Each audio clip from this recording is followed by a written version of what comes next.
So first ನೋಡ್ರಿ ಒಂದೇ ಸೂತ್ರ ಏನಂದ್ರು, ಒಂದೇ ಸೂತ್ರ ಯಾವುದು ನಮ್ಗೆ ಗೊತ್ತದ sine theta. So sine theta ಇದ್ಕೊಂಡು ನೋಡ್ರಿ ಅಪೋಸಿಟ್ ಬೈ ಹೈಪೋಟೆನಸ್.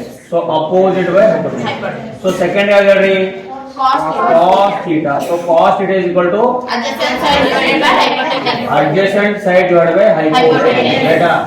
ನೋಡ್ರಿ ಥರ್ಡ್ ಸೂತ್ರ ಯಾವ್ದು ಹೇಳ್ರಿ Tan theta.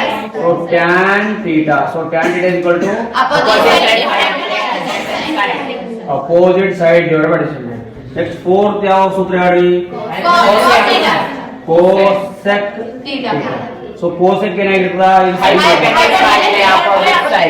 ಹೈಪೋಟೆನಸ್ ಬೈ ಏನ್ ಹೇಳ್ರಿ opposite side.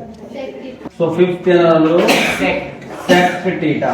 So sec theta is equal to ಏನ್ ಹೇಳ್ರಿ Hypotenuse ಹೈಪೋಟೆನಸ್ ಡಿವೈಡ್ ಬೈ ಹೇಳ್ರಿ adjacent ಸೈಡ್. ನೋಡ್ರಿಪ್ಪ ಇದೇನಾಗಿರ್ತದ ಸೈನ್ ಉಲ್ಟಾ ಇರ್ತದ ಕೋಸೆಕ್ ಇರ್ತದ, ಕಾಸ್ ಉಲ್ಟಾ ಇರ್ತದ ಸೆಕ್ ಇರ್ತದ.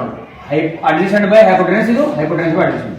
ನೆಕ್ಸ್ಟ್ ಲಾಸ್ಟ್ ಒನ್ ಸಿಕ್ಸ್ ಹೇಳ್ರಿ cot cot theta is equal to ಏನ್ ಹೇಳ್ರಿ adjacent side adjacent divide by opposite. ಈಗ ನೋಡ್ರಿ ಏನದ ಇದು ಟ್ಯಾನಿಗೆ ಅಪೋಸಿಟ್, ಅದೆಲ್ಲ ಟ್ಯಾನಿಗೆ ಅಪೋಸಿಟ್. ಇವು ಒಂದು ಇವು ಮೇನ್ ಸೂತ್ರಗಳು.